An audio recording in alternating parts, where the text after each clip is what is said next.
Astle & Kern adalah salah satu brand DAP yang cukup terkenal karena dia menciptakan beberapa DAP high-end yang memang harganya mahal tapi kualitas juga bagus. Dan dari dulu brand ini setahu gue emang udah terkenal sejak gue masuk hobi ini sekitar 5 tahun yang lalu lebih. Dia menjual produk-produk yang berkualitas bukan cuma dari hardware tapi juga secara suaranya juga sendiri. Dan kali ini gue ada kesempatan untuk mereview 2 DAP terbaru mereka, yaitu AK-SR25 Mark II dan juga AK-SP2000T. Jadi sebelumnya gue thank you dulu untuk Astle & Kern ID yang udah mengirimkan sampel unitnya ke gue untuk di-review. By the way, kalian juga harus cek untuk Instagram Astle & Kern ID ini karena dia adalah distributor official dari Astle & Kern sendiri di Indonesia, di-manage oleh PT Intium. Dan di situ kalian bakal dapetin info-info terbaru mengenai Astle & Kern juga dengan diskon ataupun pengumuman keluaran barang terbaru. Oke, langsung aja. Kali ini gue bakal bahas lebih dalam si SR25 Mark II-nya dulu. Kalau nggak nanti videonya kepanjangan, ini akan di video yang berbeda. Dan gue akan breakdown dari hardware, software, kemudian user experience, dan juga suaranya sendiri. Oke, gue tunjukin dulu sedikit spesifikasi yang dikasih tahu di websitenya Astle & Kern ini dari AK SR25 Mark II ini. Tapi tentunya gue nggak akan bahas lebih jauh mengenai speknya. Itu gue akan bahas secara hardware yang gue rasakan sendiri.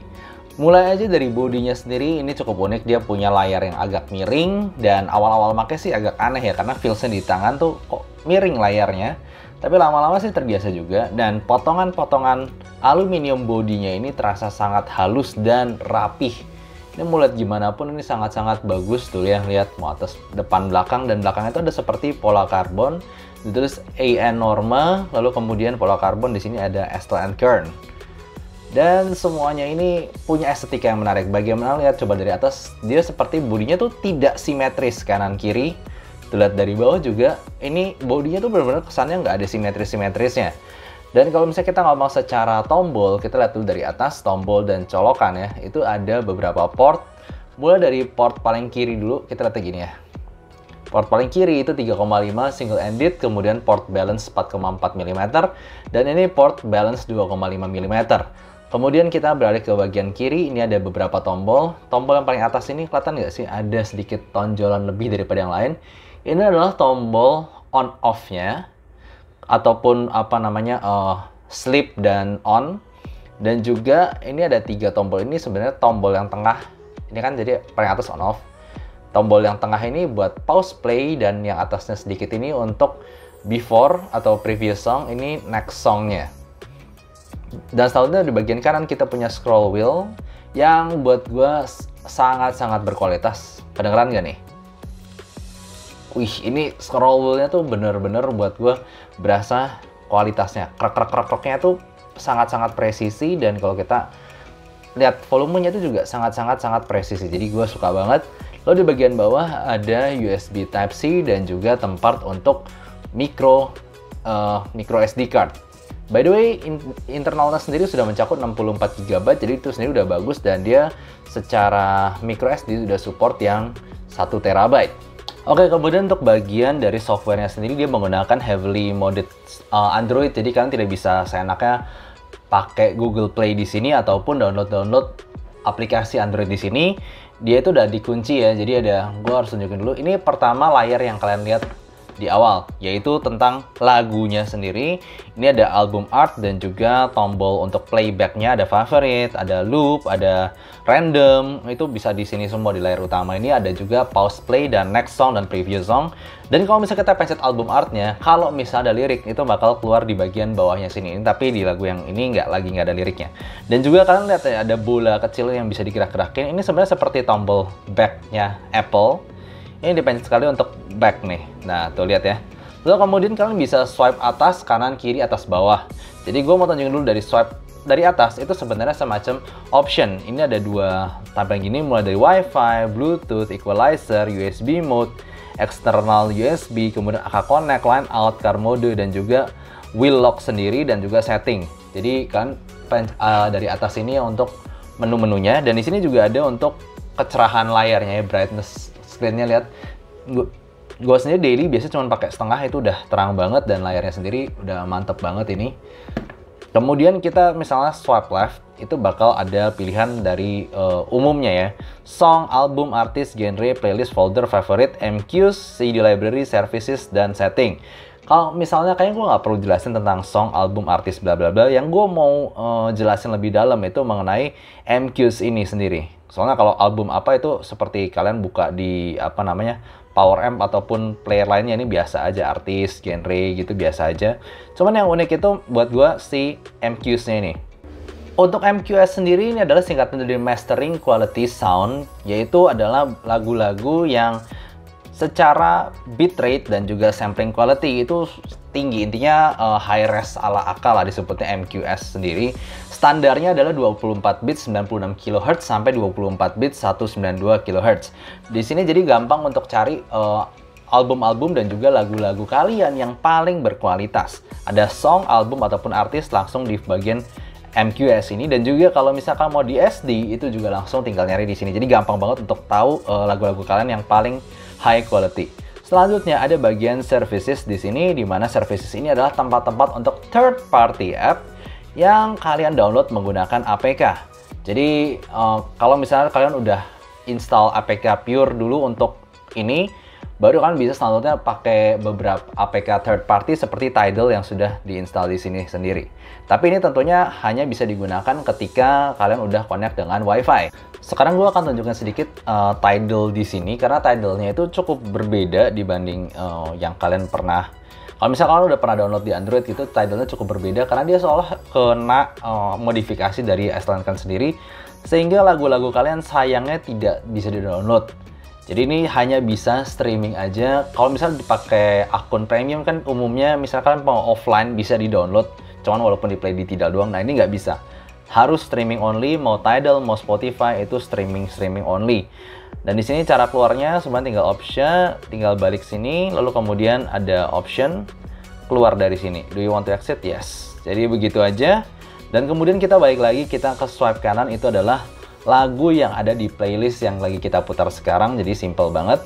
Kita kembali ke layar awal, kita swipe dari bawah. Ini yang gue suka, dia ada play history-nya. Jadi urutan lagu-lagu yang kalian sebelumnya mainkan itu ada di sini, walaupun foldernya berbeda, walaupun apa yang berbeda, tapi history lagu yang tadi kalian play ada di sini. Satu hal lagi, kalian juga selain pakai scroll wheel-nya ini, kalian bisa ketika udah di scroll 1 kali 2 kali, kalian langsung bisa kontrol untuk volumenya pakai tangan sendiri di bagian sini. Untuk user experience-nya sendiri, gue ngerasa AKSR 25 Mark II ini sangat-sangat gue enjoy pakai setiap hari, karena secara yang penting form factor dulu. Buat gue DAP salah satu yang penting itu form factor.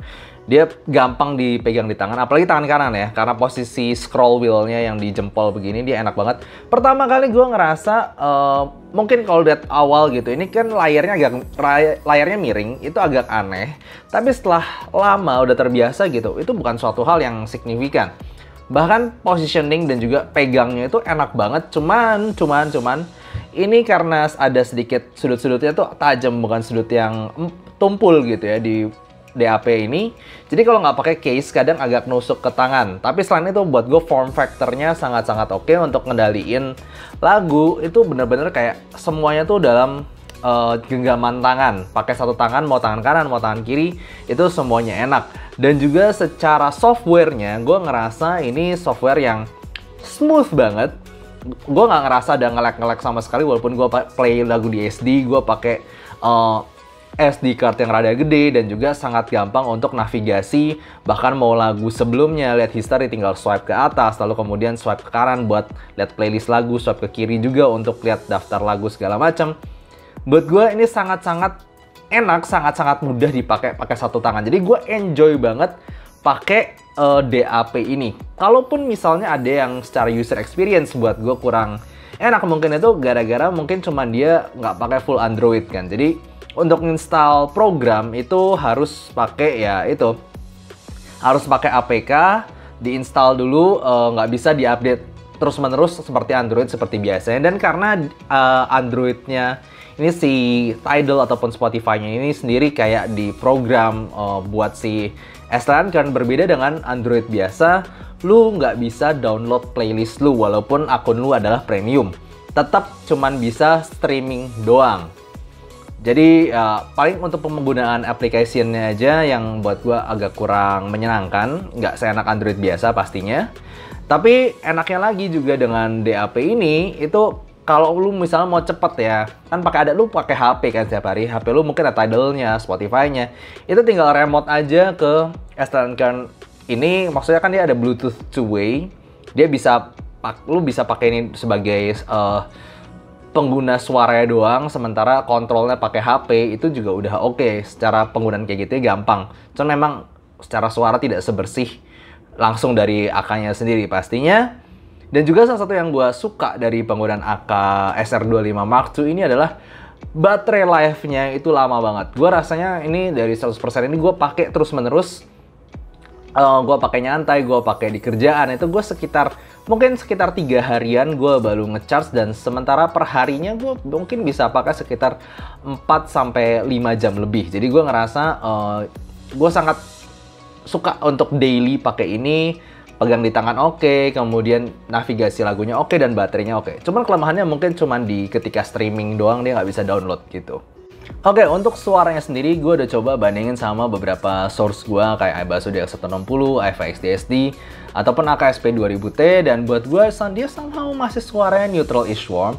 Tapi gue mau jelasin sedikit tentang perbedaan suara yang gue rasakan ketika gue colok 3,5, 2,5, dan juga 4,4, karena ada perbedaan suara yang jelas, tonalnya berubah, teknikalitas juga berubah. Di 3,5 itu paling berasa stagingnya sempit, dan juga detailnya paling payah, ya memang sih dibanding balance itu jelas. Tapi vokalnya paling tebel di situ di 3,5-nya ini. Treble-nya paling berasa kepotong, itu yang gue paling nggak suka. Kalau dari 3,5 ganti ke 2,5 itu jadi berasanya treble-nya extension-nya makin dapet, tapi vokalnya langsung berasa makin kurus. Bass-nya juga makin kurus, jadi gue sendiri kurang suka sih sebenarnya. Gue agak sedikit kehilangan sweetness vokal di sini ketika dari 3,5 ke 2,5. Ini pakai M9 sama oksigen ya rata-rata. Dan kalau misalnya gue pakai 4,4, nah ini dia yang gue suka ini dia yang bener gitu. Jadi gue sangat berharap ketika lu nyobain SR25 Mark II ini, pakailah balance 4,4-nya, karena itu buat gue yang paling maksimal. Secara suara itu paling kayak upgrade dari 3,5-nya, itu sweetness-nya dapat, vokalnya tetap bagus, tapi treble-nya tuh kayak ditambahin energi yang cukup bagus, tetap nggak sampai pedes, nggak sampai kasar sama sekali, tapi detailnya jelas lebih banyak di 4,4 pakai balance. Dan juga secara staging itu langsung paling lebar, langsung paling megah kalau pakai 4,4-nya. Oke. Kalau soal suaranya sendiri dari AK SR25 Mark II ini, gue merasa dia masih kategori neutral-ish warm. Gue misal dibandingin iBasso DX160 yang gue pakai daily, itu berasa dia bass-nya tidak sebesar iBasso DX160 ini, dan juga treble-nya kadang gue nggak ngerasa agresif di iBasso DX160 ini. Padahal iBasso DX160 gue ngerasa dia suara overall masih agak warm-ish gitu. Nah di sini bassnya kurang, nggak ini, tapi secara treble dia lebih smooth. Kalau vokal gue nggak ngerasa begitu banyak yang berubah, cuma lebih rapih aja di SR25 Mark II ini. Jadi buat gue ini tipe suara yang digabung sama apa-apa aja itu oke. Mau IM gue dari yang murah sampai yang mahal, mau EDX Pro ataupun sampai ke M9, itu semuanya cukup enak di sini. Salah satu hal yang gue ngerasa langsung paling suka dari SR25 Mark II ini adalah bening black background-nya. Gue nggak ngerti apakah itu karena heavily modded Android-nya dia, tapi maksudnya gue udah coba beberapa DAP harga 10-11 jutaan sampai 13 jutaan, maksudnya yang pakai Android kayak R6 2020 ataupun Shanling M6 2021 yang Pro version. Buat gue beningnya itu langsung paling berasa di SR25 Mark II ini. Jadi itu pastikan kalian pakai IM kalian yang mungkin paling bening, karena gue ngerasa itu benar-benar salah satu poin utama dari SR25 waktu ini. Dia black backgroundnya bening, suaranya tuh nggak agresif, tapi detail di saat yang bersamaan. Gue sendiri sangat enjoy dengar suara SR25 waktu ini. Bahkan gue sendiri kalau misalnya dibilang tertarik nggak, gue mungkin tertarik banget ke depannya untuk mencoba atau bahkan mungkin beli sendiri. Karena ya itu suaranya tuh versatile, dikasih IM apa aja juga tetap oke. Cuman mungkin yang gue ngerasa paling tidak terlalu bagus dari AK SR25 Mark II ini adalah secara power. Karena kalau dibandingin iBasso DX160 ataupun Shanling M6 2021 ataupun si R6 2020, ketika gue pakai si M9 ini di high gain, itu gue yang rata-rata yang tadi itu gue sekitar volumenya setengah, sekitar 50%. Tapi di sini volumenya bisa sampai sekitar 90 to 100 tergantung lagunya sendiri dari 150. Jadi bisa dibilang ini 2/3, sementara yang lain itu volume 1/2 udah cukup. Jadi gue ngerasa powernya itu nggak gede-gede amat. Ketika gue pakai headphone planar gue juga yang Oppo PM2, itu juga gue kudu suaranya itu cukup kencang secara volume di sini. Jadi secara power dia nggak terlalu gede. Cuman jadi gue ngerasain lebih cocok memang untuk IM aja. Kalau misalnya mau pakai headphone yang planar, yang berat-berat, gue rasa itu sangat lebih direkomendasi pakai ini sebagai transporter aja, sementara amplifiernya kalian tumpuk sendiri eksternal. Nah, tapi yang gue suka dari sini adalah walaupun secara staging dan powernya itu gue ngerasa kurang, itu buat gue kedua kelemahannya itu. Tapi tonal balance-nya itu mantep. Bassnya tuh gue ngerasa cukup gebuk tapi nggak berlebihan. Tight juga bassnya, gue pakai M9 ini terutama lebih tight daripada di X160. Vokalnya juga sweet tanpa bener-bener dijadiin tebel, nggak kayak si Cayenne N3 Pro yang pakai tube itu nggak sampai setebel itu juga, tapi tetap sweet, tetap lembut, tetap jelasnya tuh dapat dan juga detailnya dapat. Jadi kayak gue dari si iBasso DX160 ini ke AKSR25 Mark II ini, gue ngerasa seolah dari sini tuh dari suatu bola yang besar, lo suara imaging dan soundstage-nya gede itu kayak gue disempitin lagi secara staging. Tapi secara imaging dan detail gue kayak lebih dapat, lebih intim, nggak semegah di X160. Tapi gue ngerasa detailnya, beningnya suara sama overall kualitas suara itu bertambah. Cuman kurang di stagingnya doang. Jadi gue rasa itu aja untuk yang gue perlu omongin dari si AKSR25 Mark II ini. Dan gue tambahin mungkin sedikit, kalau misalnya ke SP2000T, somehow ini gue memang berasa ini upgrade-nya secara suara. Kalau misalnya lu suka ini, tapi lu punya budget lebih, SP2000T yang gue akan review selanjutnya. Tapi di sini tuh yang gue sangat-sangat suka, bukan cuma suara, tapi juga form factor-nya. Jadi oke, gue langsung wrap up aja. Secara pros, gue suka dari DAP ini tentu adalah secara tadi ya, form factor, dipegang di tangan oke, navigasinya oke, dan juga suaranya juga bening, segala macamnya itu oke. Tapi kalau misalnya kita ngomong cons, itu lebih ke tadi mungkin software-nya dia yang untuk streaming buat gue kurang enak ya, nggak bisa di-download soalnya. Kemudian dia secara suara itu bukanlah yang paling powerful secara amp chipnya, itu dia nggak terlalu punya power yang gede-gede amat. Dan juga dia bukan punya soundstage yang paling gede. Tapi gue sendiri sih sangat-sangat suka, sangat-sangat enjoy menggunakan ini daily. Makanya gue bilang gue sendiri mungkin keracun ke depannya. Tapi gitu aja untuk review kali ini. Thank you yang udah nonton. See you next time. Semoga kalian suka. Dan kalau kalian suka jangan lupa kasih like dan subscribe. Bye-bye. Kalau kalian tertarik dengan seputar kehidupan gue yang lebih nyantai tentang audio, bisa follow Instagram gue dari description. Dan juga rank list IM gue juga gue taruh di description. Dan selanjutnya gue juga berbagi ilmu tentang audio di playlist Soundblog berikut. Dan jangan lupa untuk saksikan live gue setiap hari Jumat jam 9 malam. See you next time.